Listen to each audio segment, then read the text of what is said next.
I think we can start while people are joining. I guess the plenary session has started or has ended at this point. So,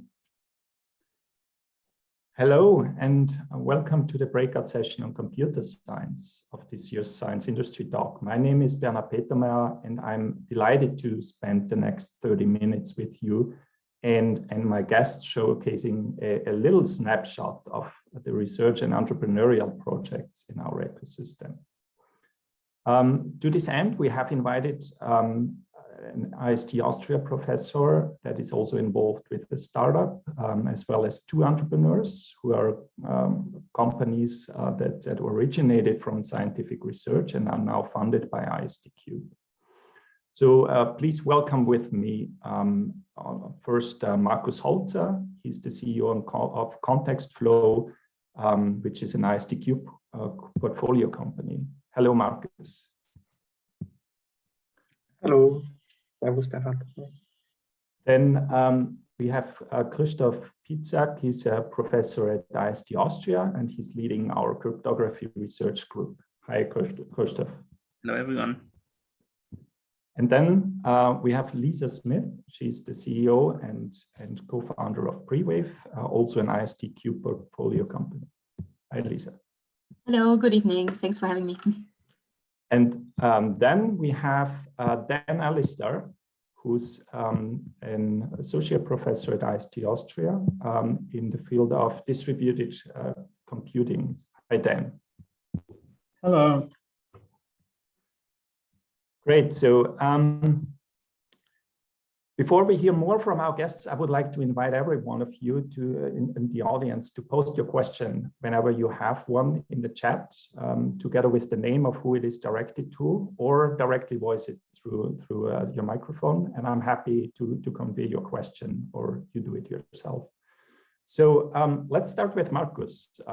Markus, so we for everyone out there in the audience that doesn't know Context Flow, could you please give us a short introduction? Sure, happy to do so. Hi, everyone. Thanks also for having me today. Basically, Context Flow is about using artificial intelligence to support radiologists reading medical imaging data. Specifically, we focus on lung CT scans. And basically what we do is we detect specific disease findings on these scans and enable radiologists to do faster and more accurate diagnosis through the whole path of their workflow. From triaging to workplace prioritization to searching for the right patient and getting reference information to quantifying the distribution of the findings and integrating it into the reporting environment to reduce the report turnaround time. Okay, we'll come back to Context Flow just in a minute. Before, I would like to ask the others for a short introduction. So Christoph, you will go next.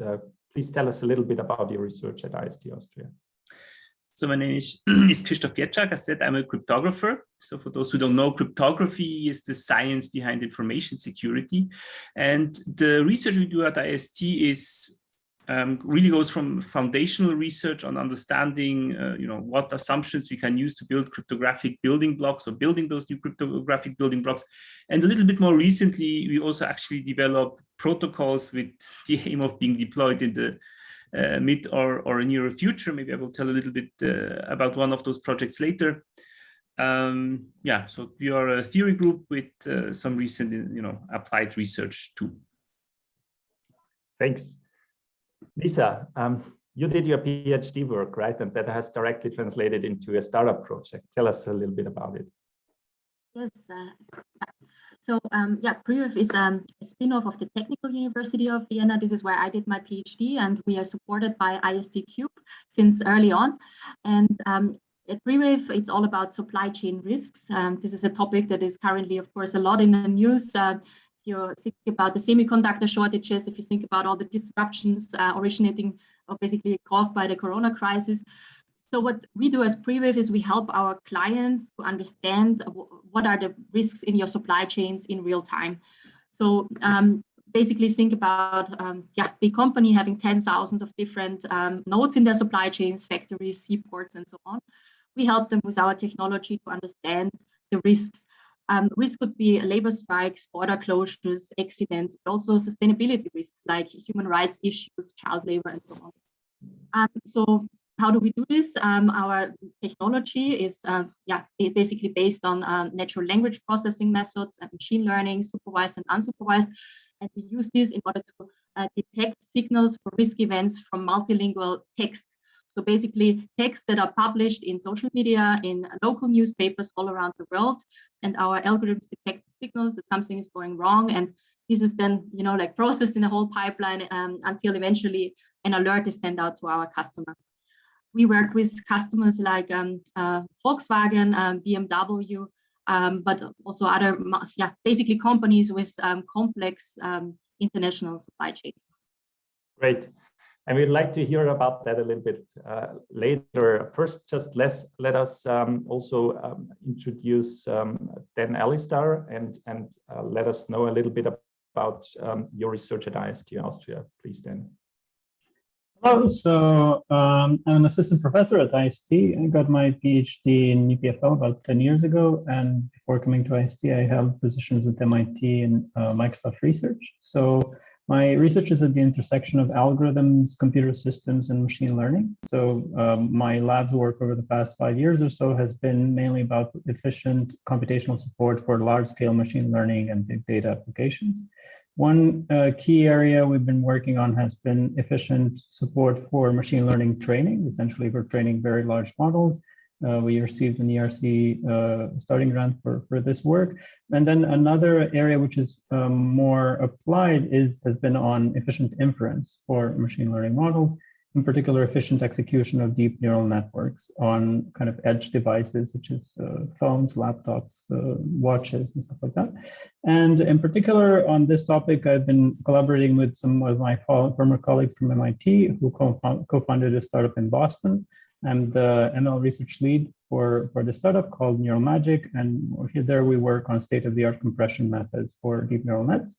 We're currently one of the leaders in this emerging area, and we've received about 50 million in VC funding, and we're also kind of busy publishing some of our work, and we also kind of open source most of the software we work on.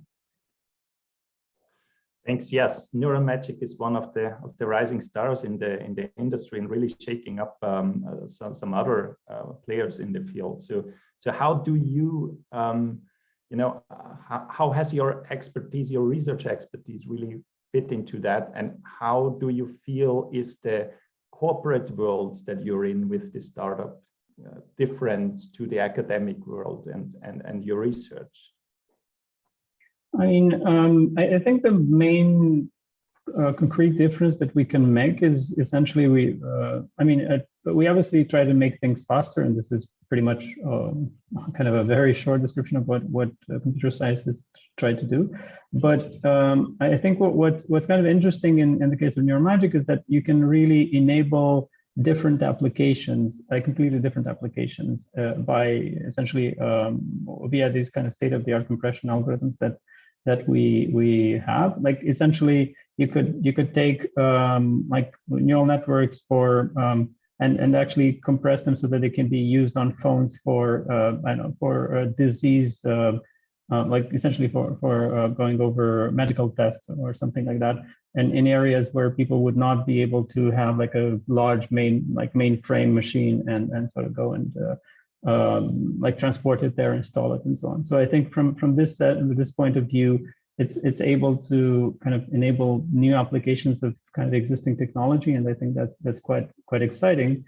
On the other hand, I mean, maybe to your second question, we are a startup, and we are a startup which is founded and pretty much like maintained by researchers. So I mean, of course, things are a bit more all over the place, I'd say, than maybe in a corporate environment, but we still try to have fun, and we still like discovering new things and so on. So from that point of view, maybe it's not that different from a research lab, but it may be just because of the way the inception of the startup. Yeah. I think our two other entrepreneurs can really relate to this state of a startup, and that it's probably not corporate, right? So Lisa, you are constantly kind of progressing with your startup, right? And as you said before, we have seen a lot of supply chain issues recently. This has sparked a lot of interest from industry, as I can imagine, right?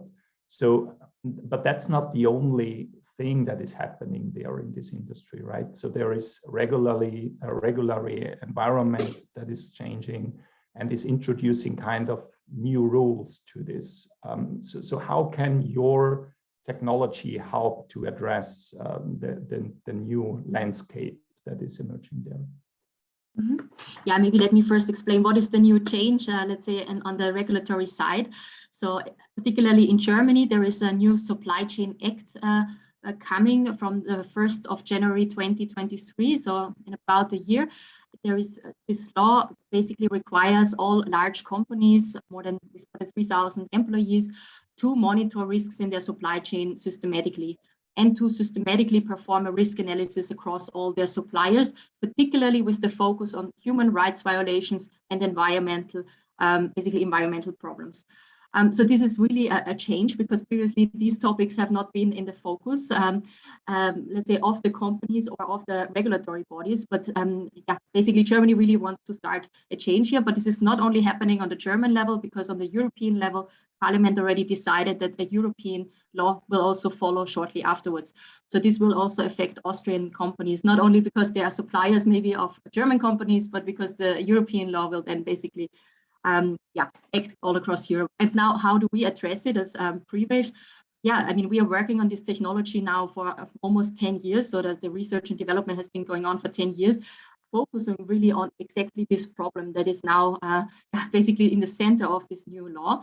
So we help companies to implement these new processes using our technology. They can basically scan their entire supplier base. So we can do this within basically in a few days. We can scan thousands of suppliers historically, generate risk analysis, and help them to basically become compliant to this law by then defining measures, prevention activities, and so on.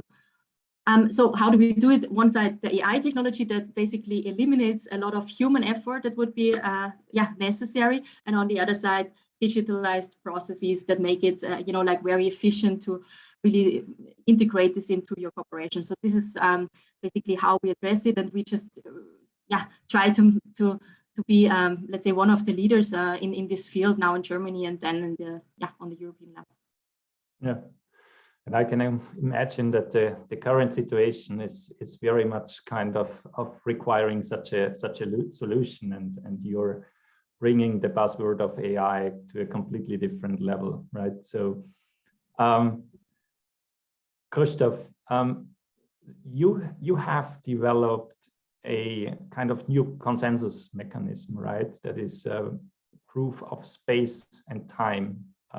Which is different from proof of work and proof of stake, as we know from other blockchain technologies. So how has your kind of very basic research, curiosity-driven research, found its way to GEA networks, and what can it do basically, and how is it better?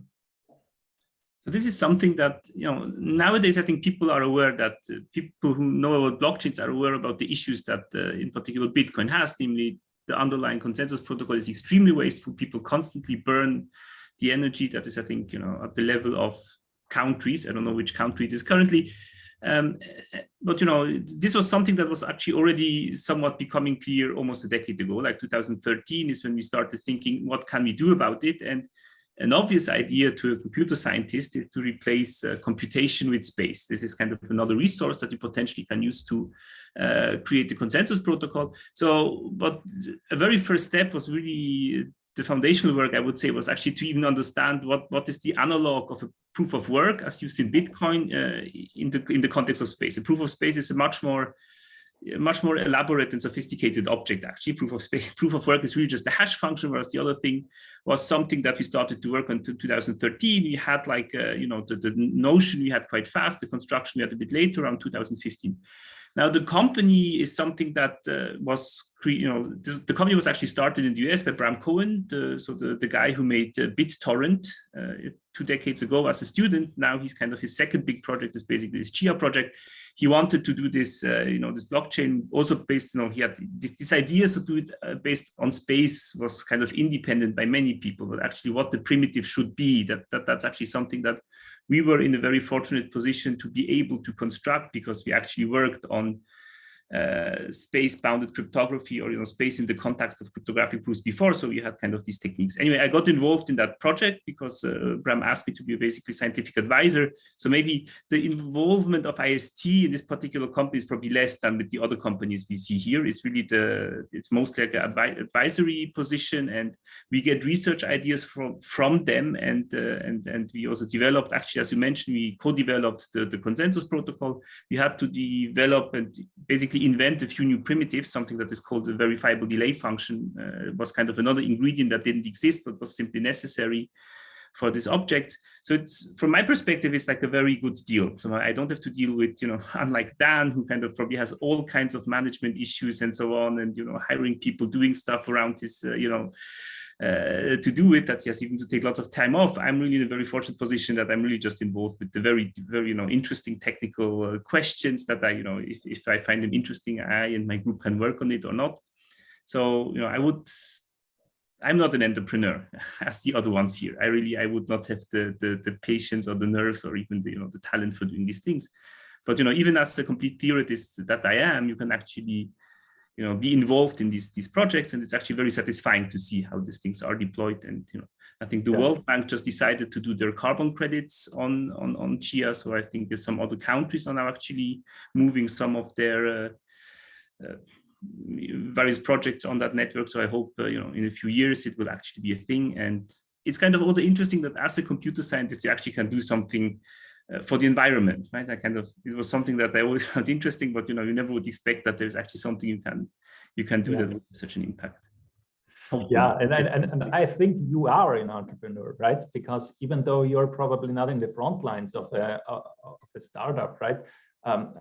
Being first in academia, you have to have entrepreneurial kind of traits, right? You have to have the skills that also entrepreneurs need. You need to be curious, have curiosity, driving towards a goal, and you have to be inventive in some sense. And I think every academic person is an entrepreneur inherently. And just to clarify, I mean, Prewave and Markus with context flow did not originate from IST Austria, but so Prewave originated at TU Vienna, right? And context flow at the Medical University.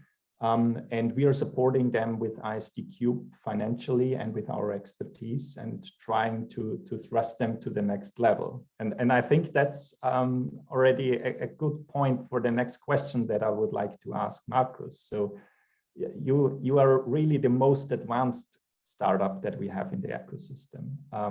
So you recently finished your Series A, right? You're getting in contact and working together with seriously big companies now, right? So how has this learning journey evolved, and what did you learn on the way, and how is it? What problems exist still to work together with big companies? Yeah, so indeed an interesting topic that really changes over time. I also quickly wanted to mention, as you had like the discussion on entrepreneur versus computer science versus data science. So I'm a master of medical computer science by education, and at some point I had the choice between doing a PhD and trying something different. And really trying something different was trying to get that research prototype into clinical routine and clinical practice, which was like something I had no idea about back then. We had very naive estimations of how long it might take or how difficult it might be, or not difficult. So yeah, it was very interesting and a very steep and enjoyable learning curve the last 5 years that I would like never miss.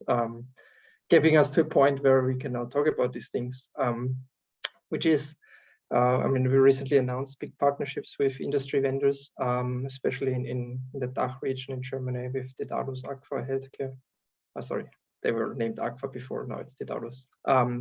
So that the challenge is how do you make that work, right? I think that's maybe domain specific, but I think it also can generalize to other domains. Maybe Lisa, you can then jump on that. But for us, that basically means we first need to figure out who are the customers of these big industry vendors they listen to, right? So who makes them move and for whom are they moving?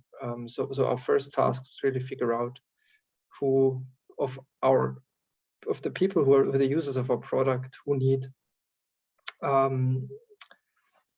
who have these industry vendors as partners, because we need to convince them in order for them to convince the industry vendor to say, okay, look, this is a new AI technology that would really help me.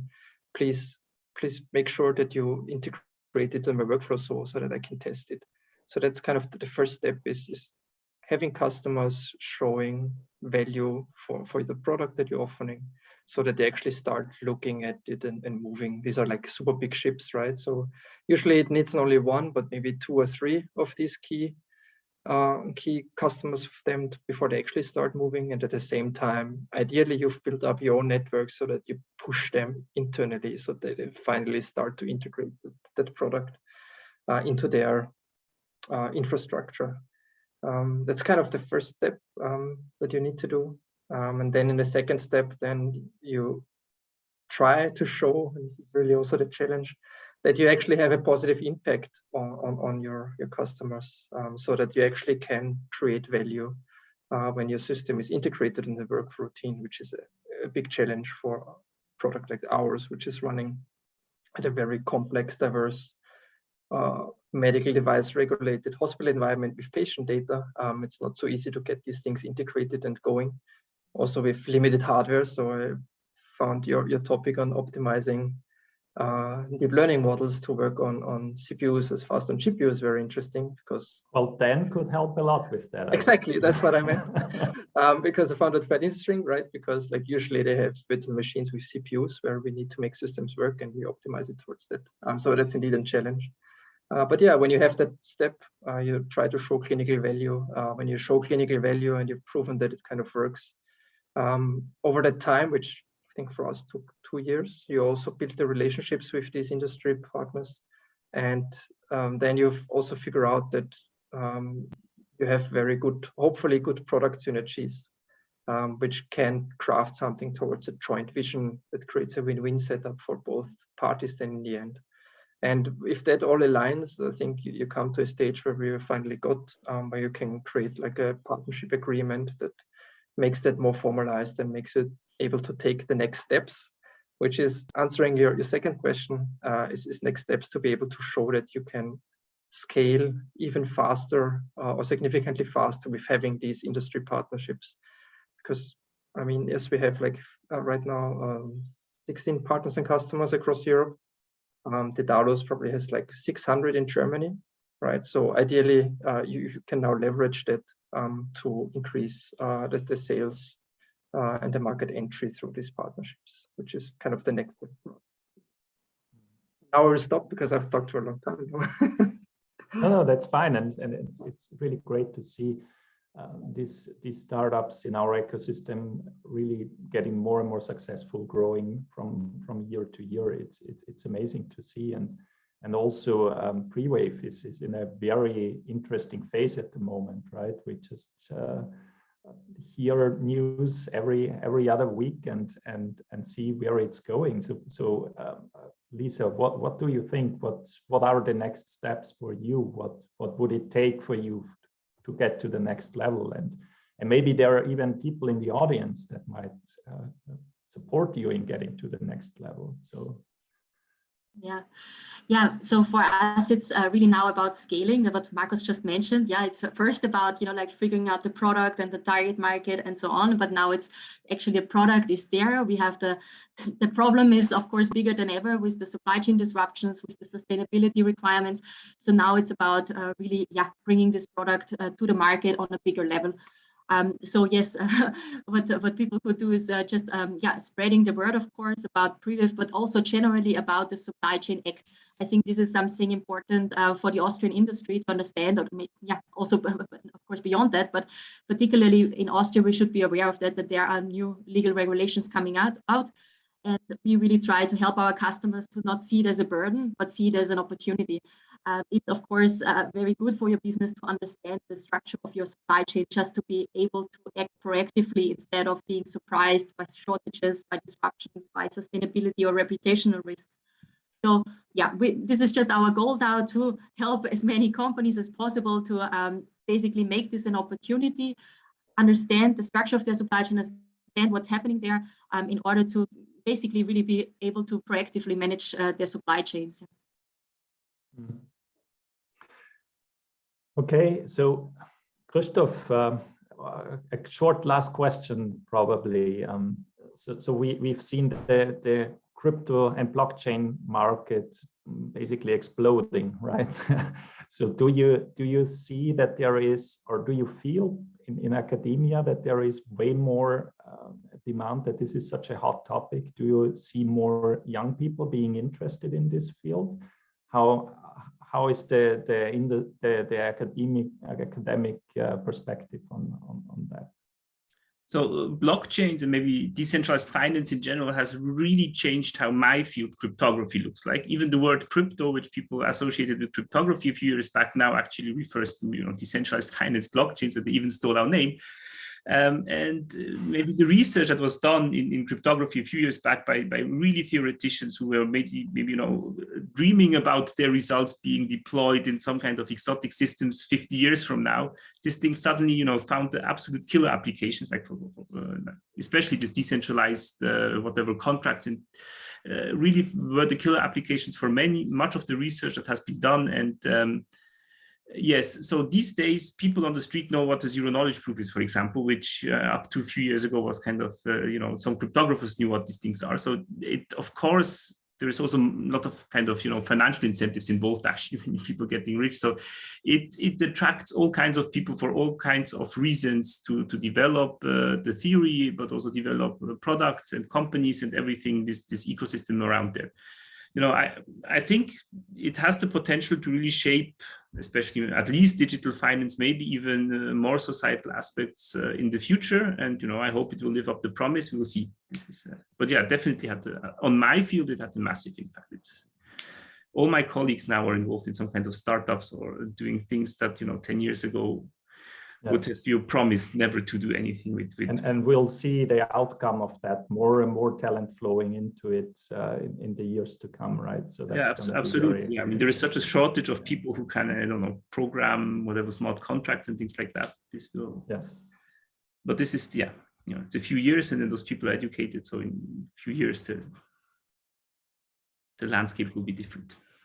Yes, I believe so very much. So then, last question: what do you think is next for Neural Magic, and where could this development lead us and companies, potentially companies like Previv or Contextflow? I think one of the main constraints, which I think pushes at least my side of the industry forward, is essentially like energy constraints. So in particular, some of the models that we're training, some of these large-scale machine learning models that achieve like superhuman ability or are able to summarize text already at the level of a 4 to 10-year-old or something, or actually as of last week write articles in the New York Times. I mean, these things are extremely expensive to run. So essentially, just to give you a figure, I think just a single training run for a model which is able to generate text, it costs about $25 million per run. So essentially, you have a new data set, you run it through, and that's costs that only a huge company like Microsoft or Oracle would be able to withstand. So it seems to me like this, together with the fact that there's clearly a climate crisis going on, and people are more and more aware of that, I think this will kind of lead towards a push towards like more efficient methods and sort of more efficient algorithms and I think that's something that to some extent pushes, clearly it sort of informs some of Christoph's work in the area. And I think also maybe on the supply chain side as well. So I think this kind of responsibility in terms of the energy usage and in terms of how things are used in terms of ethics and so on, I think these are probably the main drivers that I see over the next decade. As technologies have gotten to a pretty impressive level, but we need to essentially harness them in terms, in some sense, responsibly, both ethically and in terms of kind of environmental impact. So exciting times ahead for computer science. I think this is what everyone can sign from this short discussion. We are unfortunately already at the end of our 30 minutes. I have shared with you the link to come back to the plenary. It's in the chat. Thank you very much for listening in. And if you want to reach out to one of the speakers today, shoot an email at twist@ist.ac.at or go directly on the website of Prewave or Contextflow or IST with Christoph or Dan's website of IST. Thank you very much. Have a good rest of the event.